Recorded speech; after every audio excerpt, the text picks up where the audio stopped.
Have you ever felt confused or frustrated by somebody who one moment seemed genuinely interested and then the next moment dramatically pulled away? Well, it may be because they are a dismissive avoidant and they have a never ending internal paradox between wanting to maintain their independence and yet, as a human being, having some degree yearning for connection.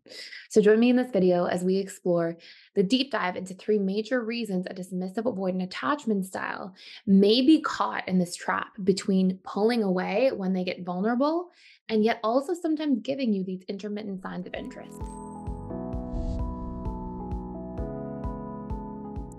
Now, if you're not already familiar, my name is Thais Gibson. I am the owner of this channel, founder of Personal Development School, and on this channel, we do a deep dive into the subconscious mind, attachment theory, and I try to create as much content as possible on a daily basis to support you in any relationship challenges or questions you may have, because I really, truly love to share and teach and connect with other people. So here it is. Here's our channel.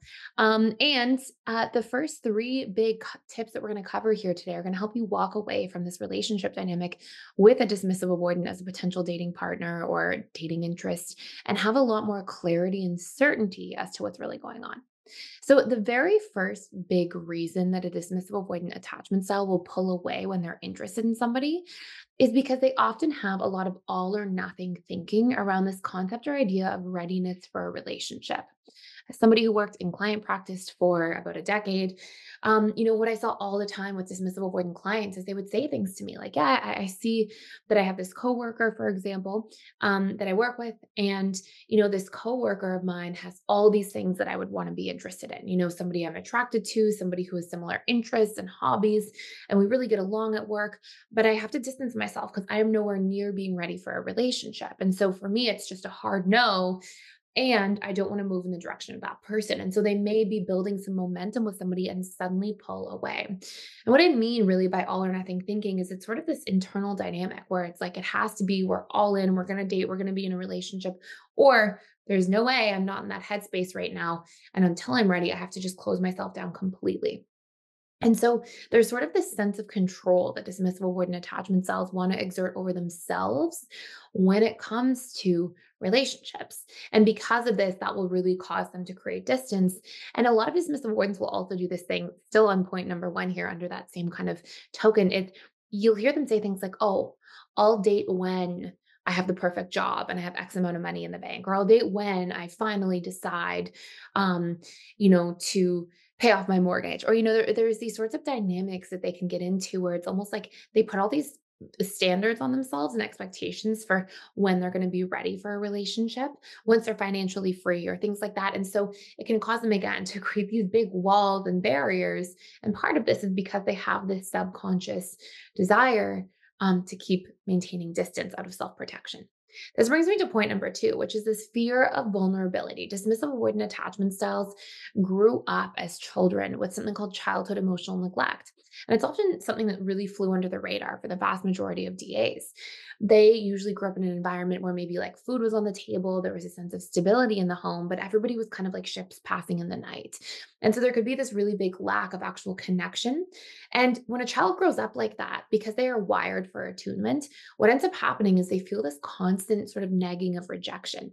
Like, I'm yearning for more closeness. I would like my caregivers to be emotionally available. These are not conscious thoughts they're obviously thinking, but they're feelings they're experiencing because we are biologically wired for that closeness and that connection.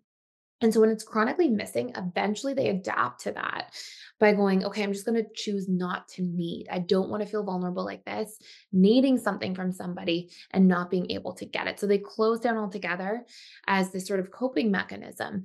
And because it actually gives them relief in their childhood, what happens is as adults, this fear of vulnerability is really real because they had more exclusively negative experiences around it. And then you combine that with that they actually got relief from rejecting closeness and connection. And so it's like been reinforced to them positively that they should fear vulnerability, that they shouldn't connect deeply with other people because it seemed to keep them safe. But just like with any of us, what may have been a survival adaptation that helped us a little bit as children in really challenging scenarios, it doesn't mean that just because that helped them, that that's the best case scenario for us as adults. And it's something the dismissive avoidant attachment style usually is challenged to see. And before I dive into point number 3, which is one of the most interesting ones on here, I do want to let you know that if you're somebody who is trying to understand a dismissive avoidant, or yourself, if you're a different attachment style listening to this, I actually have a roadmap for how to understand your attachment style in all the stages of relationships. So whether you're in the dating stage or the power struggle stage, or whether you're in the honeymoon stage of relationships, whichever one you're in, the roadmap of what's going to come up, what your triggers and challenges are going to be, and how to actually work through them. And it will also help you understand somebody else if you have a different attachment style from them and you're not sure where to go with it. So you can actually check that out fully for free, just for a limited time. And I will put that link down below if you want to take a look for yourself. And they're actually the links to the roadmaps for all different attachment styles so you can understand yourself or your loved ones. And point number 3 is that dismissive avoidant attachment styles tend to feel subconsciously threatened by their feelings. Anything that makes them feel out of control of their emotions or too emotionally overwhelmed. Because remember, right, their subconscious comfort zone, their zone of familiarity is neglect emotionally. So if you are somebody who grew up getting your emotions neglected, you become the neglector of your emotions, right?